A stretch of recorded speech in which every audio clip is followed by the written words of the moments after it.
આજે આપણે વાત કરવાના છે કે ગુજરાત રાજ્યના 60 થી 79 વર્ષ ઉપરના પેન્શનરો અને નિવૃત્ત કર્મચારીઓ માટે આજ તારીખ 25/6/2026 નવો જીઆર જાહેર કરવામાં આવ્યો છે તેના વિશે તો આપણે સૌથી પહેલાં આપણે વાત કરીશું કે જે પેન્શનરો છે તેમના પેન્શનમાં જે ઉંમર આધારિત વધારો કરવામાં આવે છે તેના વિશે વાત કરીશું।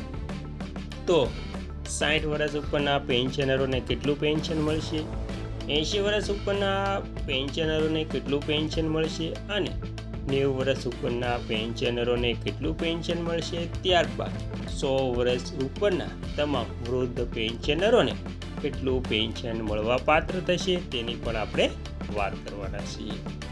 ત્યારબાદ આપણે જે મોંઘવારી છે તેના આધારે પણ પેન્શનમાં વધારો કરવામાં આવે છે।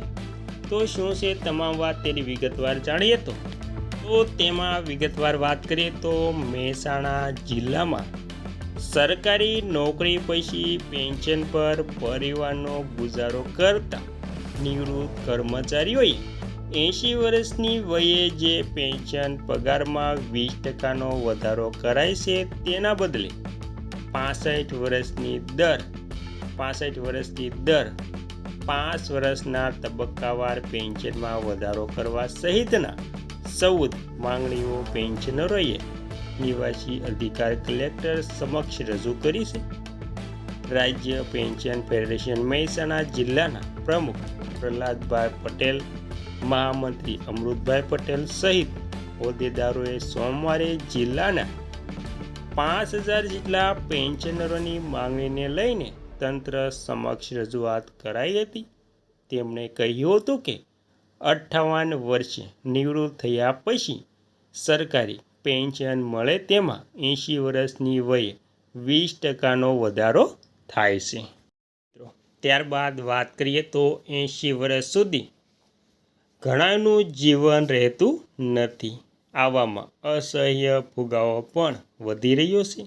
ત્યારે પેન્શનરોને વધારાનું પેન્શન 65 થી 70 વર્ષમાં 15%, 70 થી 75 વર્ષમાં 25%, 75 થી 80 વર્ષમાં 35%, 80 થી 85 વર્ષમાં 45%, 85 થી 90 વર્ષમાં 60% અને 90 થી 95 વર્ષમાં 75% અને 95 ઉંમરથી એટલે કે 95 ઉપરના વયના 100% વધારાનું પેન્શન મંજૂર કરવા માંગણી કરાઈ હતી।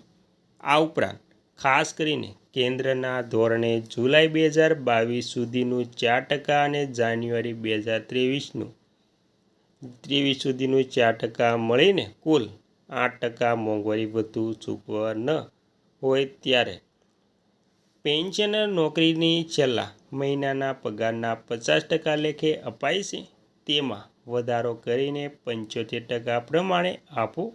આ સાથે 12 મુદ્દા સત્વરે હાલ કરવામાં માંગ કરવામાં આવી છે। મિત્રો ત્યારબાદ પેન્શનરોએ આ માંગણીઓ રજૂ કરી સરકાર માન્ય હોસ્પિટલમાં પેન્શન કુટુંબની કેશલેસ તબીબી સેવા પૂરી પાડવી, કેન્દ્રના ધોરણે બાકી કુલ 8% મોંઘવારી ભથ્થું આપો, વય જૂથ પ્રમાણે પેન્શનરોને 80 વર્ષના બદલે 65 વર્ષથી વધારો આપો, રૂપાંતરિત પેન્શનની કપાત 15 વર્ષના બદલે 13 વર્ષ કરી છે તે 13 વર્ષની કરવી, નવી પેન્શન નીતિ રદ કરી 2004 પહેલાંની જૂની પેન્શનની નીતિ અમલમાં લાવો। ત્યારબાદ વન રેન્ક વન પેન્શન મુજબ સમાન પેન્શન યોજના શરૂ કરો। પેન્શનરોને સંસદ સભ્યો અને ધારાસભ્યોના ધોરણો મુજબ આવકવેરામાંથી મુક્તિ આપો। દેશમાં એક સમાન રાષ્ટ્રીય પેન્શન નીતિ અમલમાં મૂકો। દર વર્ષે 1 માસનું પેન્શન યાત્રા ભથ્થું તરીકે ચૂકવો। રેલવેમાં મળતું કન્સેશન બંધ કરેલું હોય તે ચાલુ કરો। તો મિત્રો આ બધાય મુદ્દાઓને પેન્શનરોએ રજૂ કર્યા હતા।